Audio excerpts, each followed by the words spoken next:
राधे राधे। आप सभी को गुरु पूर्णिमा की हार्दिक शुभकामनाएं मेरे पूरे परिवार की ओर से। गुरु पूर्णिमा यानी गुरु का दिन। देखिए, वैसे बिना गुरु के कोई दिन हो ही नहीं सकता। बिना गुरु के आशीर्वाद के बिना आप कभी जीवन में सक्सेस प्राप्त कर ही नहीं सकते। अगर आप जीवन में कहीं ऊंचे पद पर है और किसी भी जगह पर हों आप, तो कहीं ना कहीं आपके गुरु की कृपा आपके ऊपर ज़रूर रही होगी। तो चलिए, सबसे पहले देख लेते हैं पूजा सामग्री। मैंने तौलिया ली है, मैंने सफ़ेद कलर की। हो सके तो आप पीले कलर का ही प्रयोग करें, क्योंकि गुरु की पूर्ण पूजा में पीले कलर का ही प्रयोग किया जाता है। यहाँ पर मैंने घी के दीपक तैयार कर लिया है गुरु की आरती के लिए। कुछ मिठाई आप अपने घर पर भी बना सकते हैं, आप चाहें तो मार्केट से भी ला सकते हैं। 1 लोटा मैंने यहाँ पर जल ले लिया है गुरु के चरण धोने के लिए। यहाँ पर आप इस तरह से कांसे का कोई बर्तन ले लें, पीतल का कोई बर्तन आप ले सकते हैं। एक आपको पानी वाला नारियल लेना है और इस पर आपको कुछ रखनी है दक्षिणा। बस इतना ही काफ़ी है। यही सारी सामग्री की आपको आवश्यकता होगी गुरु पूर्णिमा पर गुरु की पूजा करने के लिए। आप इस पूजा को अपने घर पर भी कर सकते हैं और आप चाहें तो अपने गुरु जी के पास जाकर भी इस पूजा को आप कर सकते हैं। वैसे हो सके तो अपने गुरु जी के पास जाकर ही आप इस पूजा को करें। और कई बार हम नहीं निकाल पाते टाइम। गुरु पूर्णिमा ऐसा दिन होता है कि इस दिन बहुत ज़्यादा भीड़ भक्कड़, बहुत ज़्यादा धक्का मुक्की होती है। तो आप स्वेच्छा, जो दिन आपको अच्छा लगे उस दिन भी आप जा सकते हैं। तो आपके भाव की प्रधानता होती है। और मैंने आपको शुरू में ही कहा, गुरु के बिना कोई दिन हो ही नहीं सकता। तो हर दिन शुभ होता है गुरु से मिलने के लिए। तो आप इस तरह से पूजा कर लें अपने घर पर, और जब भी आपके पास टाइम हो, आपके पास वक्त हो, उस समय जाकर अपने गुरु को दान दक्षिणा जो भी आप देखिए देना चाहते हैं, आपकी जो श्रद्धा है वो दे सकते हैं। आप हमारे गुरु जी के कर लीजिए दर्शन। ये पंडित जी के गुरु जी हैं, तो हमने इस तरह से फूलों के आसन पर उनको इस तरह से विराजमान कर लिया है। ये अब इस दुनिया में नहीं रहे हैं, लेकिन इनका आशीर्वाद आज भी हमारे साथ है।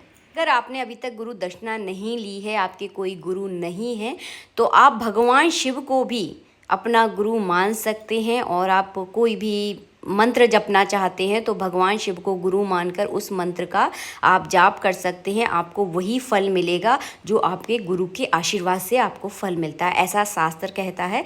तो ये बात मुझे पंडित जी ने बताई थी, इसीलिए मैंने आप लोगों के साथ ये शेयर की है। तो आप, अगर आपका बहुत मन है कि आपके भी अपने कोई गुरु हो, तो अगर ऐसा कोई आपको नहीं मिल रहा है, होता है कई बार हमारी इच्छा होती है और हमारे मन के अनुसार कोई नहीं मिल पाता, तो आप भगवान शिव को गुरु मानकर भी उनकी आप पूजा आराधना कर सकते हैं। पूजा करते समय आपको पूर्व दिशा की ओर मुख करके बैठना है। इस तरह से अपने गुरु की जो भी आपके पास तस्वीर है, फोटो है, वो उनको इस तरह से विराजमान कर लीजिए।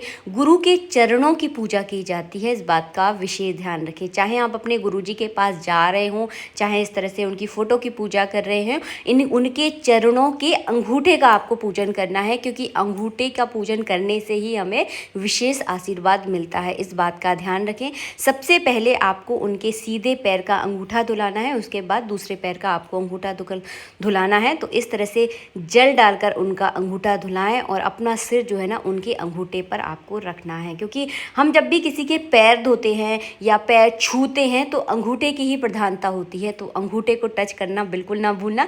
अगर आज तक आपको ये बात नहीं पता थी तो इस बात को कान खोल कर सुन लें। जब भी आप अपने किसी बड़े के पैर छुएं तो अंगूठे को स्पर्श आप ज़रूर करें। तो इस तरह से आपको चरण धुलाने हैं। इस जल को आप संभाल कर रखें, इसको मैं बाद में बताऊंगी इसका आपको क्या करना है। इसके बाद आपको जो भी उनके लिए आप वस्त्र लेकर आए हैं तो वस्त्र उनको उठा दें। इस तरह से उनका तिलक कर दें, चंदन से तिलक कर दें, चावल लगा दें, फूल माला पहना दें उन्हें। और हो सके जितनी मैंने आपको चीज़ें बताई हैं, ज़्यादातर पीले कलर की ही चीज़ों का आप प्रयोग कर दें, क्योंकि गुरु की पूजा में पीले कलर की ही प्रधानता रहती है। तो इस तरह से फूल माला उन्हें अर्पित कर दें। और उसके बाद अगर आपके पास फूल माला अगर नहीं भी है तो आप उनके चरणों में जो है ना फूल रख सकते हैं, क्योंकि गुरु से बढ़कर इस दुनिया में कोई नहीं है। क्योंकि गुरु का महत्व जो है ना सबसे ऊंचा बताया गया है। अगर आपके गुरु का अगर आशीर्वाद आपके सर पर है तो आप ऊंचे से ऊंचा स्थान प्राप्त कर सकते हैं। कभी आप गलत मार्ग पर जो है ना कभी भी चाहकर भी आप जो है ना नहीं भटकेंगे, अगर आपके गुरु का आशीर्वाद आपके सिर पर है। गुरु को आपको मिठाई का भोग लगाना है। आप चाहें तो अपने घर पर भी कुछ मीठा बना सकते हैं, आप चाहें तो मार्केट से ला सकते हैं, वो आपकी इच्छा है। घर पर बनाएंगे तो घर पर बनी हुई चीज़ का अलग ही प्रेम भी होता है उसमें, और स्वाद की तो क्या कहने। इसके बाद आपको गुरु को जो है ना कपड़े भी दान देने हैं, यानी वस्त्र भी जो है ना आज के दिन उन्हें जरूर दान दिया जाता है। तो जो जैसे आपके गुरुजी कपड़े पहनते हैं, वस्त्र पहनते हैं, वैसे ही वस्त्र उनको देना है। जब भी आप किसी को दान पुण्य करें तो इस बात का ध्यान रखें कि सामने वाला क्या पहनता है। आप उसको उसकी बिना मर्जी के कपड़े दे भी दोगे तो उसे जो है ना वो इंसान यूज़ करने वाला नहीं है। तो आपको अपने गुरुजी को वही वैसे ही वस्त्र देना है जैसे आपके गुरुजी पहनते हैं, उनको पसंद है।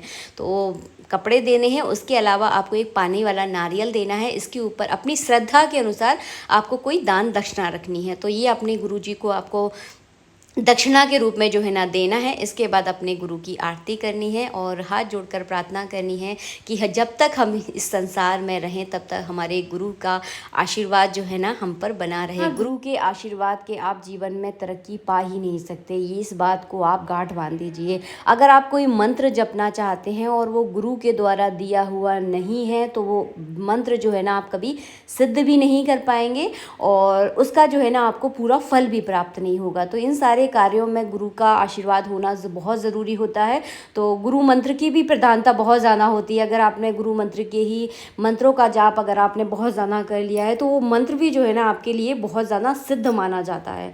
तो गुरु की प्रधानता अपनी जगह में बहुत ज़्यादा लाभकारी रहती है। इसके बाद जो हमने चरणों का जो जल था, इस जल को आपको अपने पूरे घर में छिड़कना है और इस जल को आपको ग्रहण भी करना है। तो अपने पूरे परिवार को आप ग्रहण कराएं। ये आपकी मन की शुद्धि के लिए, आपके दिमाग की शुद्धि के लिए बहुत अच्छा रहता है। इस तरह से आपको अपने गुरु की पूजा करनी है और जब आप अपने गुरुजी से मिलें उस समय जो है ना ये कपड़े और नारियल और दक्षिणा जो है ना उन्हें दे भेंट के रूप में। और मिठाई तो देखिए इतने सारे समय तक खराब हो जाएगी। फल 5 तरह के फल भी आप चढ़ा सकते हैं, वो सारी चीज़ें खराब हो जाएंगी। तब आप उनसे मिलने जाएं तो दूसरे वाले फल और मिठाई लेकर उन्हें दें और ये जो है ना प्रसाद के रूप में बांट दें। तो इस तरह से जो है ना गुरु पूर्णिमा पर पूजन किया जाता है। अगर आप अपने गुरुजी से मिलने वाले हैं तो मिठाई, फल और कपड़े, नारियल, दक्षिणा, ये सारी चीज़ें उन्हें आपको अवश्य रूप से देना है और पूजन उनके चरणों का ही करना है। इस बात का विशेष ध्यान रखें। आशा करती हूँ वीडियो आपको बहुत अच्छा लगा होगा। आज के लिए बस इतना ही। मिलेंगे आप सबसे नेक्स्ट वीडियो में। जब तक के लिए राधे राधे, जय श्री राधे। आप सभी को गुरु पूर्णिमा की हार्दिक शुभकामनाएं। राधे राधे।